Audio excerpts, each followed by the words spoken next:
Shikues nderuar, mirë se po takohemi në podcastin tonë. Korrupsioni si shkelje e të drejtave të njeriut është raporti i publikuar nga Instituti i Kosovës për Drejtësi në kuadër të javës kundër korrupsion 2025, që po organizohet nga 3 organizata jo qeveritare nga Instituti i Kosovës për Drejtësi, Lëvizja Fal dhe Iniciativa për Progres IMPO. Sot do të bashkëbisedojmë me autorën e këtij raporti, zonjën Arrita Rezniqi, për të ndarë pra gjetjet dhe rekomandimet e këtij raporti. Arrita, mirë se erdhe. Mirë se gjeta, faleminderit shumë. Këtë temë shpesh gjatë procesit punës e kemi diskutuar bashkë, por unë është më kallëzu se pse bashkëtash vendoset me e trajtu. Edhe duke e pa përmbajtjen e këtij raporti, natyrshëm lind pyetja se a kemi të drejtë me jetu të lirë nga korrupsioni? Po, e vërtet vetëm shumë shpesh e kemi diskutu çështjet të ndërlidhura me korrupsionin, me drejtat e njerëzit. Bile edhe kjo pjesa e organizimit tonë të javës kundër korrupsion, konsideroj që tash një javë tradicionale e adreson mjaft mirë problematikat e ndryshme të korrupsionit. Po aq shumë ka probleme që ndërlidhen me çështjet e korrupsionit dhe aq shumë përmendet korrupsioni në përditshmëri, saqë kanjëherë duket që ka kaluar në një term pak më abstrakt, pak diçka më të lartë, jo shumë të prekshme direkt, edhe thjesht po krijohet përshtypja që kam rrinë në një pikë si një fenomen pak teknik e jo që thjesht po shihet prej asaj perspektive se qysh realisht ndikon korrupsioni në jetën tonë, në jetën e qytetarëve, në përditshmërinë tonë, në të drejtat tona. Kështu që pikërisht për këtë arsye që kjo rikornizim i korrupsionit, i konceptit, i krejt kësaj mënyrës se qysh do ta trajtojmë dhe qysh e kemi trajtuar në raport, thjesht jo me e pa si një problem të vetëm institucional, por si një problem të përgjithshëm që ndërlidhet drejt për drejt me jetën tonë, me problemet tona, thjesht kemi konsideruar që e bën temën më të prekshme, më të kapshme në këtë aspekt. Por është shumë e vërtetë që kjo ka qenë diskutim i përhershëm. Do të thonë jo rrallë herë kemi identifikuar edhe përpara pikërisht këtë çështje të prekshme në raport me jetën tonë. Ndoshta arsyeja pse kemi zgjedhur pikërisht në kuadër të javës kundër korrupsionit 2025, konsideroj që ndërlidhet edhe me zhvillimet e fundit botërore, ku konkretisht këtë vit, domethënë korrekt këtij viti, Këshilli i Kombeve të Bashkuara për të Drejtat e Njerëzit e ka miratu një rezolutë, e cila realisht edhe në forumet ndërkombëtare dhe në diskutimet që edhe na kemi pas me bashkëpunëtorë tonë, aktorë të shoqërisë civile, ekspertë të tjerë, është konsideruar me të drejtë një lloj rezolute historike, sepse e ka bënë një ndërlidhje për herë të parë mes të ndikimit negativ të korrupsionit në aspektin e të drejtave të njerëzit. Kështu që edhe kjo e ka hapur një rrugë më shumë për neve që në rrafshin profesional me unal edhe me trajtu këtë temë dhe me diskutu që thjesht me dhonë një dimenzion të ri të konceptit ose të mënyrës qysh e trajtojmë konceptin e korrupsionit si tërësi, për me dalë pikërisht tek pjesa e asaj se ndërsa e drejta për me qenë ose për me jetu të lirë prej korrupsionit, si një e drejtë që padyshim në mënyrë eksplicite ende nuk njihet se e drejtë e tillë, por që thjesht e paraqet një lloj zhvillimi të ri teorik që aktorë të shumt ndërkombëtar po e trajtojnë edhe po e diskutojnë edhe po e paraqesin si një perspektivë të re, si mënyrë e hapjes së diskutimeve edhe qasjes së re të cilën pikërisht kemi dashur që edhe na me prezantu në kuadër të këtij raporti, në kuadër të javës kundër korrupsion dhe me paraqit këtë ndërlidhje në mes të korrupsionit dhe drejtave të njerëzit. Si trajtohet marrëdhënia ndërmjet korrupsionit dhe të drejtave të njerëzit dhe si definohen ato? Pikërisht kjo është edhe çështja që pse ndoshta deri tash nuk e kemi bënë një ndërlidhje konkrete mes të dyjave. Domethënë historikisht, po edhe në përgjithësi, korrupsioni edhe drejtat e njerëzit janë pa me të drejtë, domethënë si çështje të ndryshme. Konsideroj që arsyeja kryesore, ashtu siç e kemi pa edhe na, ndërlidhet pikërisht me atë, domethënë me marrëdhënien që njëra edhe tjetra e adreson. Në rastin konkret, kur flasim për drejtat e njerëzit, domethënë na flasim për një raport shtet qytetar. përderisa kur flasim për korrupsionin, flasim për një raport zyrtar shtetëror para publike. Do të thonë dy çështje të cilat adresohen në drejtime të ndryshme ose në kohje të tjera njëra prej tjetrës. Kështu që nëse nisemi prej kësaj mënyre të trajtimit ose prej kësaj qasje që e trajton secili koncept në vete, automatikisht nënkuptohet edhe është e qartë pse gjithmonë janë trajtuar si dy koncepte të ndara, si dy koncepte të ndryshme. Por kur flasim konkretisht për këtë raportin shtet qytetar në cilin trajtohen të drejtat e njerëzit, është e qartë që kemi të bëjmë me disa dimensione, do të thonë me ato detyrime që i ka shteti në raport me qytetarët në aspekt të respektimit të drejtave të njerëzit, të mbrojtjes së të drejtave në raport me qoftë aktorët e tretë ose veprimet ose dukuritë e caktuara, siç mund të jetë edhe korrupsioni, apo edhe në përmbushjen e të drejtave, do të thonë detyrimin në përmbushjen e të drejtave të qytetarëve. Kështu që përderisa respektimi ndoshta e përfshin që përmbajtjen e shtetit prej një ndërhyrje të caktuar ose përmbushja ndërmarrjen e veprimeve pozitive për në raport me përmbushjen e drejtave, kur flasim për mbrojtjen, pikrisht kjo e nënkupton qatë aspektin ku shteti pastaj duhet që të angazhohet, thjesht që të mbrojë të drejtat nga aktorët ose nga dukuritë e caktuara, pra që mundet me qenë edhe korrupsioni një prej tyre. Dhe në këtë pikë janë bërë edhe ndërlidhjet e para edhe kryesore në mes të korrupsionit dhe drejtave të njerëzit, për shkak se thjesht organizata ndërkombëtare, akademik, kolegë të tjerë, ekspertë që merren me këtë fushë e kanë konsideruar si një ndërlidhje të nevojshme, të domosdoshme për trajtimin e mëtejmë të gjithë kësaj pjese përkundër ndamjeve, domethënë përkundër koncepteve dhe dimensioneve që i kanë në këtë aspekt. Ajo që kemi pa na është që absolutisht kjo ndërlidhje nuk është kështu direkt e vetkuptueshme. Domethënë nuk është pjesë e traditës juridike deri tashme, por është diçka që po zhvillohet, që është në proces dhe që në kuadër të disa ndërlidhjeve dhe dimensioneve të caktuara, pastaj mundet me kalu në një dimension të ri, në një perceptim të ri që i jep një rëndësi shtesë masnej edhe ndërlidhjes, edhe përgjegjësisë së shtetit, edhe mënyrës se si konceptohet kjo çështje në tërësi. Megjithatë, zhvillimet e kohëve të fundit në nivel si të kombeve të bashkuara, organizatave të tjera ndërkombëtare, akademikëve dhe institucioneve kombëtare të drejtave të njerëzit po e sfidojnë këtë ndarje.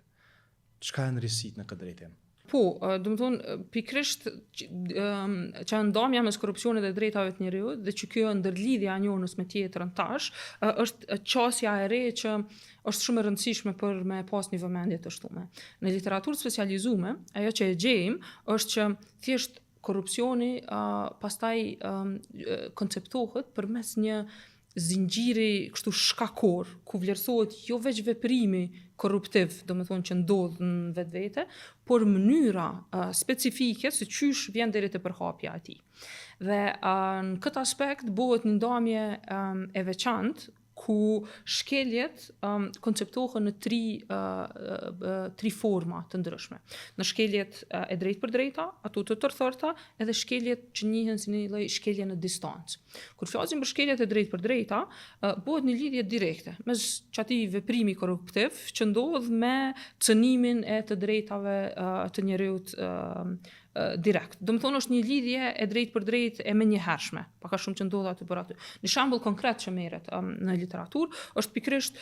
çështja për shembull e marrjes së rishfetit prej një gjyqtari ose një prokurori për me ndiku në vendimin final, në rezultatin e një rasti konkret, do të thonë që trajtohet. Dhe në këtë rast korrupsioni do të thonë nuk është as i tërthërt, as nuk është më i larg diku, por është thjesht shkaku kryesor i shkeljes që ndodh në atë situatë. Në anën tjetër, kur flitet për shkeljet e tërthërta, do të thonë shkeljet indirekte, bëhet fjalë për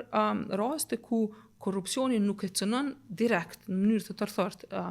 një të drejtë të caktuar, por i krijon kushtet që ajo shkelje, çaj cënimi një të drejtë më ndodh. Rasti që merret si shembull, ndërlidhet për shembull me çështjen e ushqimit. Nëse një kompani e caktuar e cila nuk i plotson kriteret ose mund të mos i plotësoj kriteret për çështjet të sigurisë edhe të cilësisë së ushqimit, përmes korrupsionit e merr atë leje ose licencë dhe vendos në treg ushqim i cili nuk i përmbush kriteret për cilësi, për siguri për qytetarëve. Dhe qytetarët që e konsumojnë pastaj atë, në këtë rast konsiderohet që ka ndodhur domethënë shkelja, sepse i bie që përmes korrupsionit, përmes kësaj mënyre është mundësu deri te shkelja e të drejtave të qytetarëve.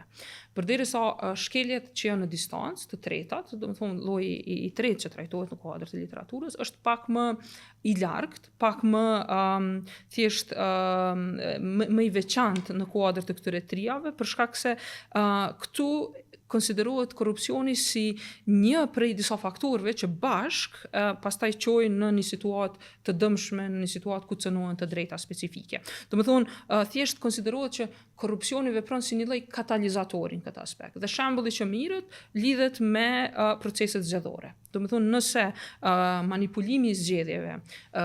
shkakton që qytetarët pastaj thjesht mos me pas besim në atë proces zgjedhor, mos me pas besim në legitimitetin e institucioneve që dalin prej atij procesi, i bie që ata pastaj mund të ngriten edhe të mbajnë protesta, të ketë veprime të tjera, të ketë nevojë për ndërhyrje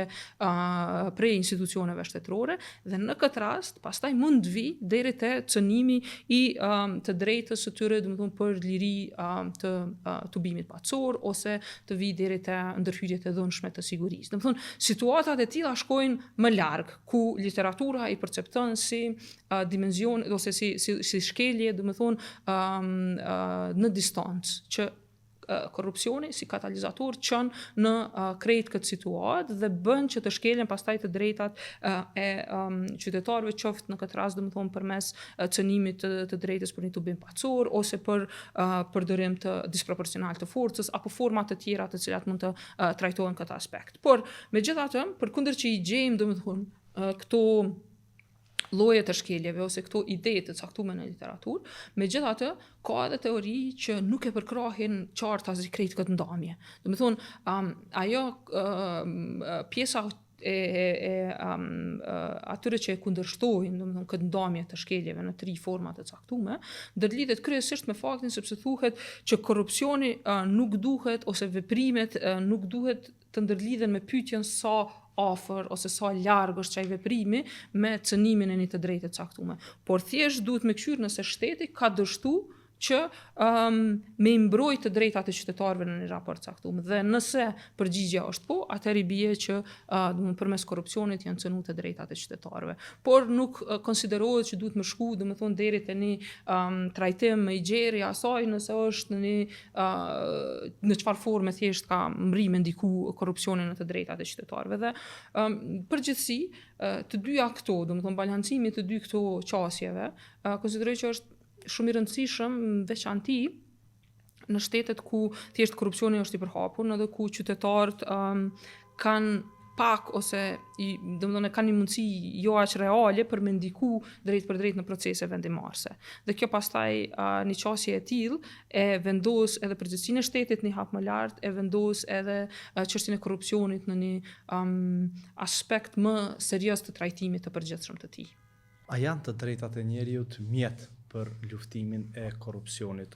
Në raport i përmend ne 3 dimensionet të angazhimit në parandalimin dhe luftimin e korrupsionit, i cili pos që erun paran publike, i mbron edhe të drejtat e njeriut. Cilat janë këto 3 dimensione? Është shumë e rëndësishme po që me ekzistu shumë saktë edhe që kjo ndërlidhje e korrupsionit me të drejtat e njeriut. Domethënë integrimi i perspektivës së të drejtave të njeriut në politikat kundër korrupsionit është shumë e rëndësishme. Asnjëherë nuk mendohet kjo në aspekt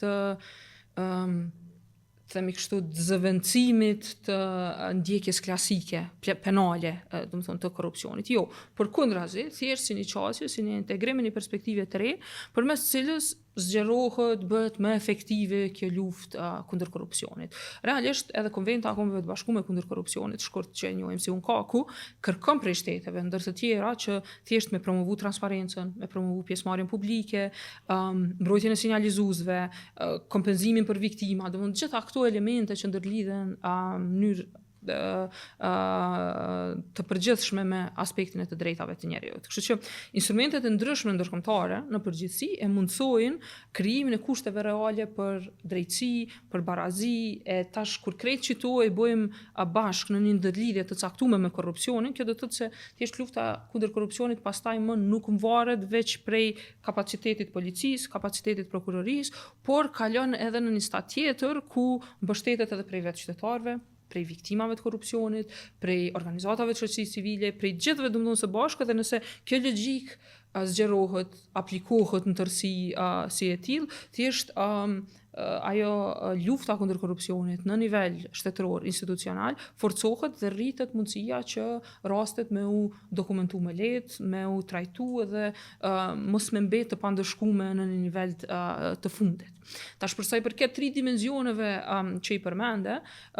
po i kemi trajtu në kuadër të raportit 3 më specifike ose më kryesore që identifikohen në forumet e caktuara, dhe mbrojtja e sinjalizuesve është e para që lind dhe që bëhet ndërlidhja në këtë aspekt.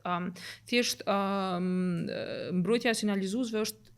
kështu një garancë e parë në aspekt të mbrojtjes prej korrupsionit ose të luftimit të korrupsionit, sepse nëse e këshyrim në aspekt praktik, më parem, sinjalizuesi është ai personi i parë që sheh keqpërdorimin që ndodh. Hala pa e kuptu kërkush tjetër prej neve, është personi në një farforme që e kupton dhe që e identifikon që ka ndodhur një çështje e tillë. Prandaj, nëse sistemi nuk i ofron mbrojtjen e duhur sinjalizuesve, i bjen që ne humbim një instrument jetik në luftën kundër korrupsionit në këtë aspekt. Domethënë, thjesht dështimi i shtetit për me ofru mbrojtje efektive për sinjalizuesit është një shkelje strukturore që lidhet edhe me të drejtat e njerëzit, por automatikisht lidhet edhe me mungesën e luftimit të korrupsionit dhe me shtrirjen e pasojave të tjera masnej që lindin në këtë aspekt. Dimension tjetër të kësaj ndërlidhje që na e kemi bërë dhe kemi konsideruar të rëndësishme është edhe fakti i kufizimit të kundërlidhshëm të disa të drejtave të caktuara. Kur ndodh kjo? Ku e shohim më shpesh? Zakonisht e shohim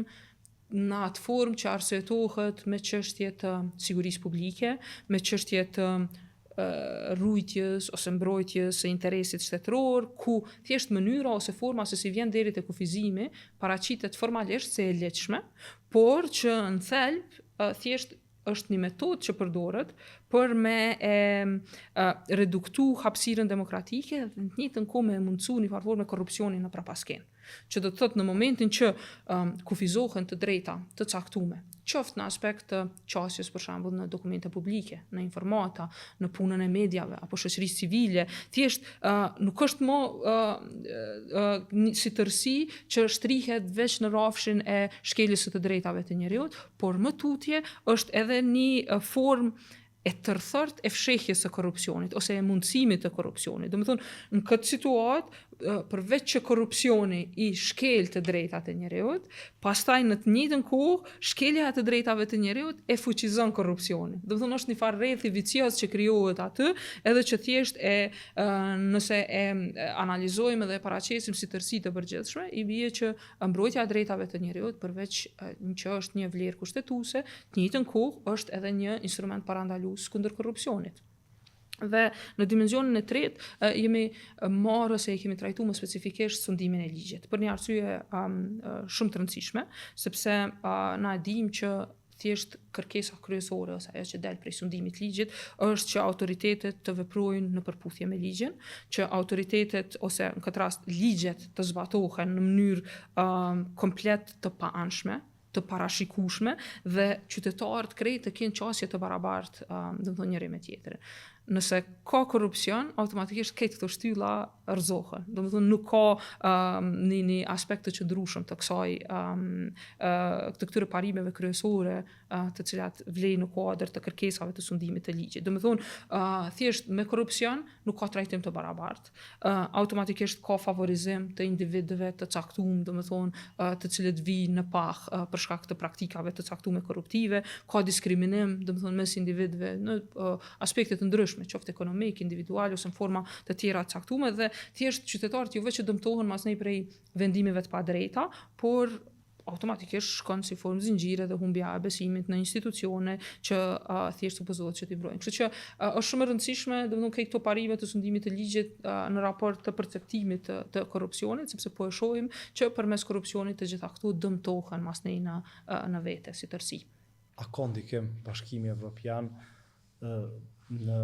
përmirësim, këtë rast anashtyn drejt përmirësimit? Besoj që është shumë e rëndësishme që të flasim për integrimin evropian në përgjithësi, sepse realisht ndoshta në diskutime të shumta, integrimi evropian parem konsiderohet ose shihet vetëm si një proces politik. Por realisht është konsideroj edhe një mjet shumë i rëndësishëm efektiv mbrojtës për të drejtat e qytetarëve, por edhe për luftën kundër korrupsionit. Kjo vjen domethënë si një analizë shumë e qartë mbi bazën praktike të asaj që e shohim në përgjithësi. Domethënë këtë perspektivë kur e shohim, kërkesat që vijnë prej Bashkimit Evropian për reforma në sundim të ligjit, në pavarësi gjyqësorit, në mbrojtje të drejtave themelore, këto janë disa forma konkrete për të cilat ndikojnë drejt për drejt në forcimin e institucioneve të vendit dhe në rritje të llogaridhënies së këtyre institucioneve. Tash e kemi raportin e progresit ose raportin e vendit që një domethënë për shtetet të caktuara ku BE-ja i madh e vlerëson për parimin e vendit në luftën kundër korrupsionit ose në fusha të caktuara dhe në momentin kur ka dështim në avancimin e këtyre fushave, kur thjesht nuk ka avancim tutje, domethënë në këtë pjesë, i bie thjesht që kjo është një tregues i mos përputhjes së vlerave të atij shteti me vlerat të cilat i promovon Bashkimi Evropian. Kështu që në këtë rast, në kuadër të integrimit janë disa standarde kryesore të cilat duhet të përmbushen, që mundet me u bëni ndërlidhje drejt për drejt me luftën kundër korrupsionit, edhe nëse të gjitha këto standarde zbatohen në mënyrë të themi kështu efektive, përmbajtësore, jo veç si aspekt formal, domethënë i përmbushjes së tyre, realisht kjo mundet me qenë një shtysë shumë e rëndësishme, mund me qenë një shtysë konkrete për ndërtimin e një sistemi që është thjesht shumë më rezistent ndaj korrupsionit, po në të njëjtën kohë edhe më i ndjeshëm ndaj të drejtave të qytetarëve. Kështu që në momentin që këto standarde merren seriozisht, përmbushen seriozisht dhe respektohen si tërësi dhe jo vetëm si formalitet, po ndikimi mundet me qenë direkt, domethënë edhe mundet me pas një avancim konsideroj të mjaftueshëm në luftën kundër korrupsionit, po edhe në mbrojtjen e të drejtave të qytetarëve. Dalemi pak tek shtëpia jonë, jo në IKD, por në Kosovë. Ku qëndrojmë si Kosovë? Është interesant se na gjithmonë kur flasim për Kosovën, flasim për një kornizë ligjore mjaft avancume në fusha të ndryshme. Besoj që njëjtë normalisht me disa mundësi tjera të përmirësimit të caktuara, por e kemi një kornizë mjaft avancume edhe në vendin tonë në përgjithësi, po që vjen edhe si rrjedhoj e obligimeve të caktuara, edhe të instrumenteve ndërkombëtare, edhe në kuadër të proceseve të integrimit të caktuar dhe thjesht me gjithë këtë aspekt, besojmë që Kosova e krijon një farë terreni të përshtatshëm që me marrë dhe me trajtu shumë seriozisht këtë qasjen e re të ndërlidhjes mes korrupsionit dhe drejtave të njerëzit. Që do të thonë, kushtituta fillimisht si akti më i lartë i garanton të drejta dhe lirit themelore të njerëzit. Edhe I vendos thjesht në një harmoni me instrumente ndërkombëtare të cilat janë të përfshira në kuadër të kushtetutës. Tash, kur flasim për shembull të fillojmë me Konventin Evropiane për drejtat e njerëzit, aty janë përkundër që absolutisht nuk e përmend, domethënë korrupsionin ndoshta si mënyrë eksplicite, por I garanton disa të drejta të caktuara, të drejtën për shembull në një proces të rregullt, përmjet e efektiv juridik, pastaj përmbrojtje nga diskriminimi dhe elemente të caktuara të cilat automatikisht lidhen me çështjet që vetë I trajtuam në pjesën e parë dhe janë pjesë e raportit ku domethënë I bie se nëse gjyqtar, prokuror të caktuar veprojnë në forma të caktuara korruptive, në ndikime të caktuara, I bie që shkelen gjitha këto parime. Njëjtë siç pastaj për shembull kemi edhe konventën ndërkombëtare për drejta civile dhe politike që I përcakton një sër të drejtash të caktuara që lidhen kryesisht me pjesëmarrje publike, me funksione shtetërore dhe pastaj korrupsionin në ato që I përmenda kur e favorizon një individ caktuar, një kompani caktuar ose një grup të caktuar të interesit, pastaj bien dash me këto parime. Njëjtë sikurse nëse flasim specifikisht për shembull për konventën për eliminimin e gjitha formave diskriminimi ndaj grave ku I përcakton shprehimisht gjitha ato forma, domethënë I ndalon gjitha format të diskriminimit ndaj grave, qoftë në aspekt të punësimit, arsimit, shëndetësi, drejtësi, kategoritë të caktuara të cilat listohen aty dhe thjesht nëse korrupsioni pastaj përdoret si mjet për me I kufizu këto të drejta, atëherë automatikisht edhe këtu e kemi një ndërlidhje në këtë drejtim. Krahas këtëne, përveç domethënë si tërësi e përgjithshme e kësaj, ne kemi edhe kodin penal në vendin tonë që thjesht nëse analizojmë në kuadër të figurës së veprave penale, bëhet një ndërlidhje në mes të korrupsionit dhe drejtave të njerëzit. Është kapitulli që I përcakton veprat penale kundër lirive dhe të drejtave të njerëzit, që në shumë prej këtyre veprave, realisht thjesht vepra kualifikohet nëse ajo kryhet domethënë në keqpërdorim të detyrës zyrtare. E tash e dim që vepra bazë në çështjen e korrupsionit, pra keqpërdorimi I pozitës apo autoritetit zyrtar, e përfshin shkeljen e të drejtave të personit tjetër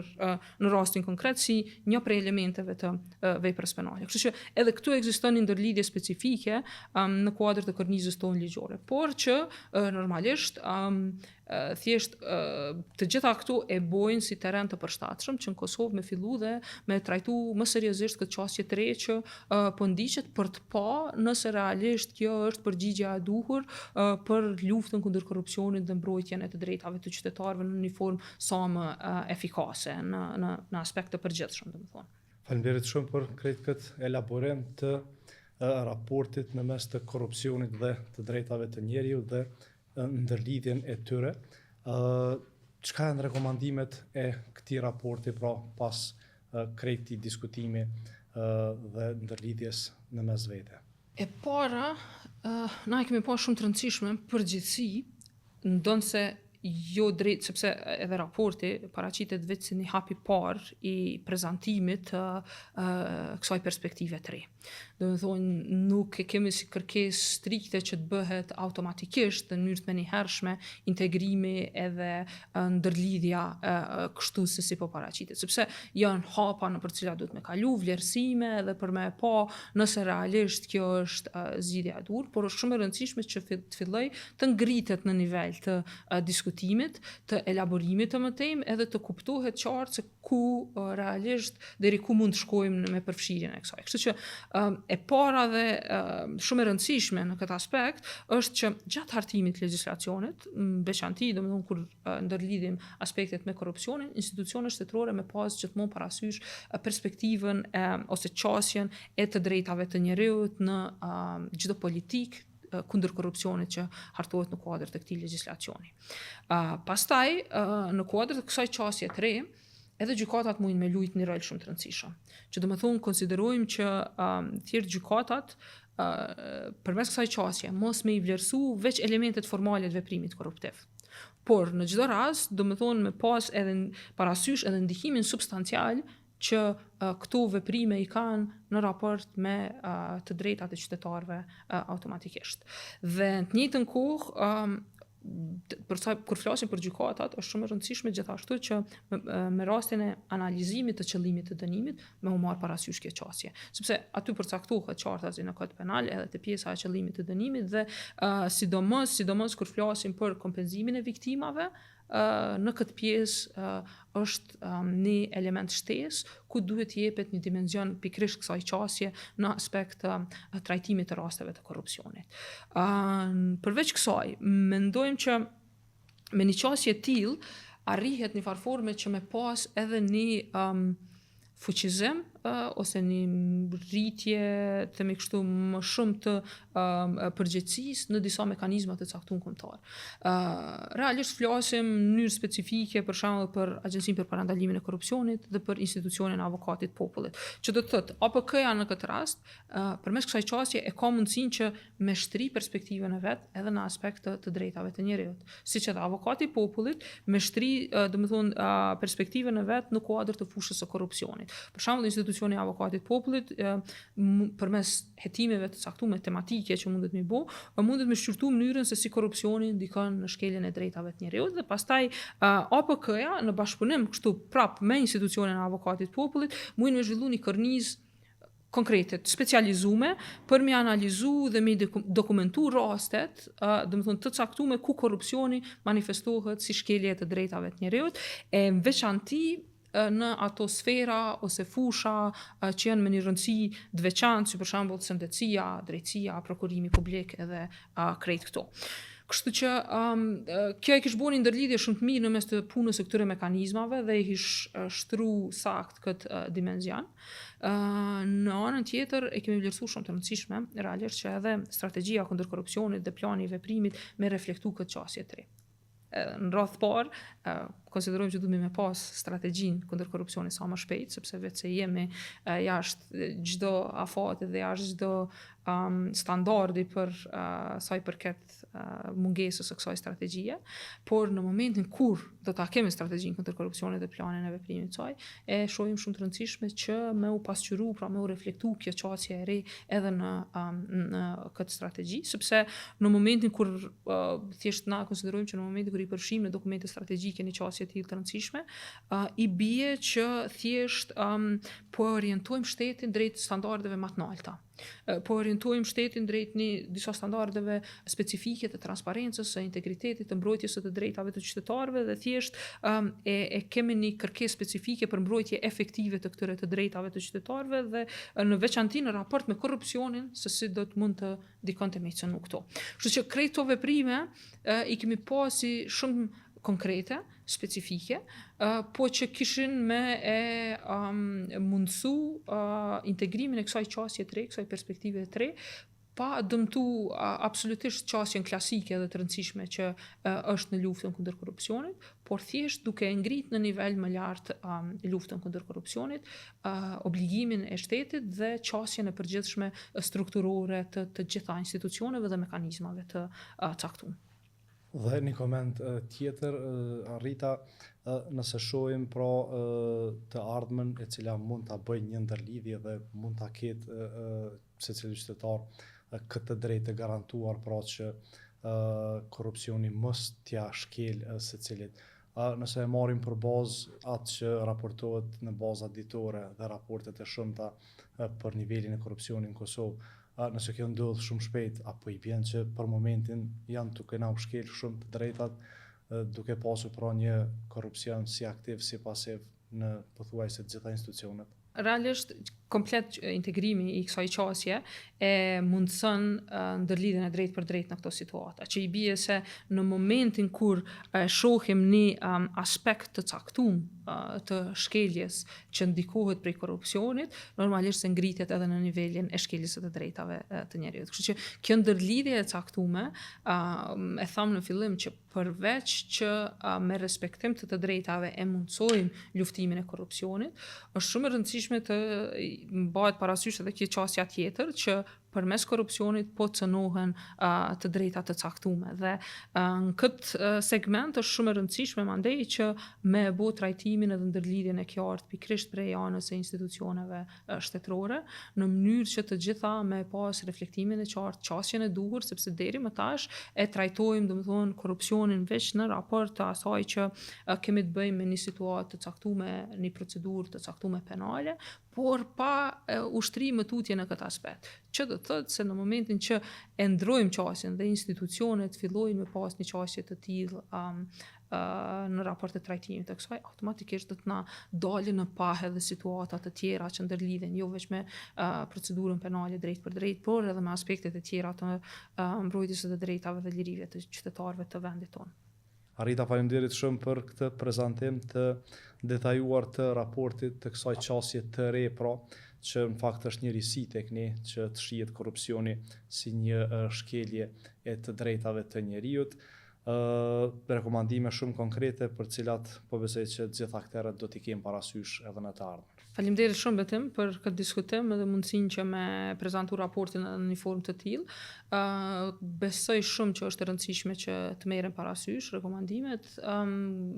Është shumë e rëndësishme që thjesht të filloj të shtrihet standardi edhe në një nivel tjetër, në mënyrë që ta shohim nëse me të vërtetë kjo është zgjidhja që duhet ja japim një luftë të vazhdueshme që po e bëjmë kundër korrupsionit dhe që thjesht ende nuk po mrimi i pa rezultate konkrete të kënaqshme siç do t'i donim të gjithë. Prandaj,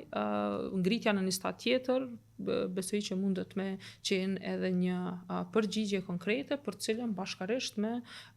institucionet shtetërore, me ato të cilave specifikisht ju kemi adresuar rekomandime, do të mund ta kishim një përgjigje më të qartë bashkarisht në këtë drejtim. Faleminderit shumë, kënaqësi si gjithmonë bashkëbisedimi me ju. Shikues nderuar, qëndroni me ne, qëndroni me aktivitetet e javës kundër korrupsionit 2025, sepse do të ketë ngjarje të shumta që janë me interes për publikun, ku do të trajtohen tema pra që afektojnë jetën e secilit prej nesh, ku në përmbajtje të gjitha këtyre aktiviteteve do të jetë pikërisht si kryetemë pra tema që e trajtuam sot me arritën se sa po na damton korrupsioni, sa po na shkilen të drejtat si qytetar, si rezultat i korrupsionit pothuajse në të gjitha fushat dhe si duhet ta parandalojmë dhe ta luftojmë atë. Deri në podcastin e radhës nga unë Betim Musliu, mirëmbëjtje.